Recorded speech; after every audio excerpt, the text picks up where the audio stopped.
কি রে বাড়া, বাড়িতে তো লোক কিসের? ও ভাই, ভাই শুনছো এখানে কি হচ্ছে গো? বোঝা কে রে কাজের সময় ডিস্টার্ব করে? এই কে রে তুই, কাজের সময় কানের কাছে এসে ফেসফেস করছিস? মানে দাদা বলছি কি এখানে কি কাজ হচ্ছে? লেওড়ার ছেলে, চোখে কি বাড়া পড়ে আছিস? দেখতে পাচ্ছিস না এখানে রাজমিস্ত্রির কাজ হচ্ছে? মানে দাদা তুমি এভাবে কথা বলছো কেন? না, কোথা থেকে কোন বালছাল এসে কাজের বাড়া ডিস্টার্ব করে দিল। এ বালটা এখান থেকে ভাগতো।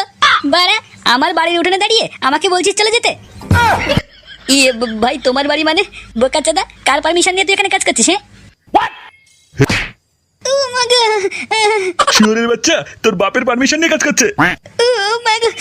বাবা তুমি আমাকে মারলে কেন? তোকে মারলাম কেন তুই বুঝতে পারছিস না? এই লোকগুলো শান্তিতে কাজ করছে আর তুই এদের সাথে ডিস্টার্ব করছিস।